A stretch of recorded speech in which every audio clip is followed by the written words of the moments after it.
This is my 27th speech for the Ron Paul curriculum, and I'm going to be talking about the Constitution.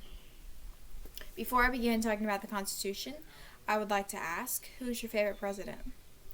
I want you to think about that while I talk about this. The Constitution was created in 1789 and was written mostly by James Madison, Alexander Hamilton, and John Jay. It was created for the purpose of how the government is supposed to work. The preamble states that we, the people of the United States of America, in order to form a more perfect union, establish justice, ensure domestic tranquility, provide for the common defense, promote the general welfare, and secure the blessings of liberty to ourselves and our posterity, do ordain and establish this Constitution for the United States of America. Now, what does domestic tranquility mean? Given the harsh uncertainties of our young nation, the phrase, ensure domestic tranquility, was our founders' commitment to preserve civil peace so that everyone could live their lives without fear of social strife.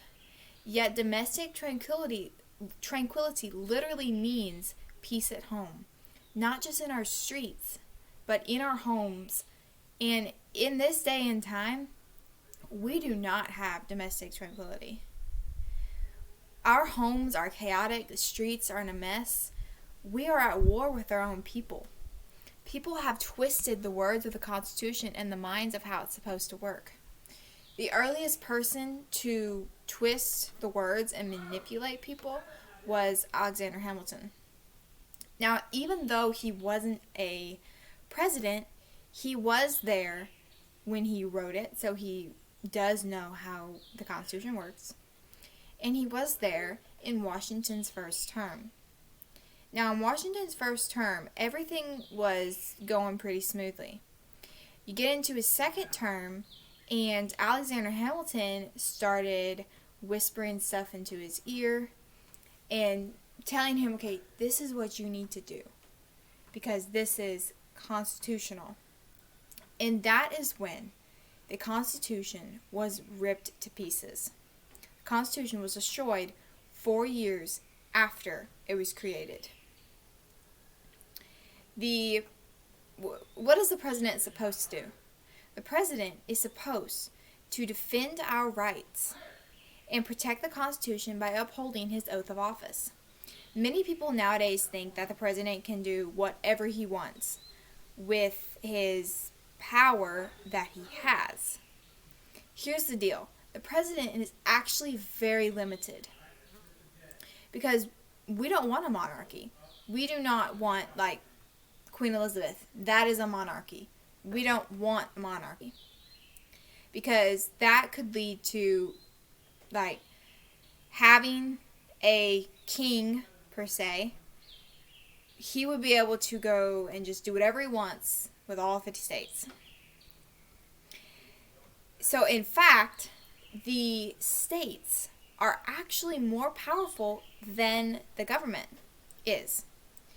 If you think of it like this, we have 4 branches. We have the judiciary, the executive, the legislative, and the states. If you think of it like a table, without all 4 legs, the table would fall and become unsteady. Each of them does their job, and they do it well. The executive branch is the executive branch is the president. The legislative branch is the Congress, the Senate, and the House of Representatives. The judiciary is where we do get the name judge, is the court system, and the states are the people within the states. We need all of these to function properly. Okay, now, back to my question I began with. Who is your favorite president? Most people I have met say Teddy Roosevelt because he was a good speaker, and one of the people that I asked why, he said because he made the bully pulpit. The bully pulpit was created to manipulate people into thinking what he was saying was good. And that really tore apart most like the Constitution, because he was able to bully people into thinking that this was okay and he had this power. A thing that he did that he bullied people into thinking was fine was enacting the Pure Food and Drug Act of 1906. It prohibited the sale of misbranded or adulterated food and drugs in interstate commerce, and laid a foundation for the nation's first consumer protection agency.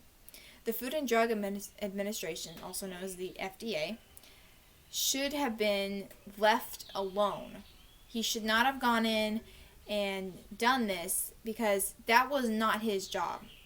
That should have been the state's job alone.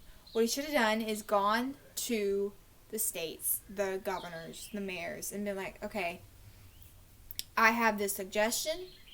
You all come together as one state. So I live in Alabama. So the governors and the mayors of our state should have come together and said, okay, we need to do this. Or say the government and mayor of California, if they didn't want to do it, they wouldn't have had to do it, because the president does not have that power to come into the states and tell them what to do. Here's a fun fact. Most of the presidents that served 2 terms or more were, by a constitutional yardstick, bad. So my favorite president is John Tyler. John Tyler served for almost a full term. He later resigned. He did everything constitutionally, went to the Congress and the Supreme Court for everything. He was cocky, and he knew his place as president. So, if we get a president that actually would uphold his oath of office, we would not have as many illegal things as we do today. So, with this, in conclusion, the Constitution was created to protect our rights and defend the Constitution and defend people from infringing on our rights. Thank you for watching. I hope you enjoyed. Feedback is greatly appreciated.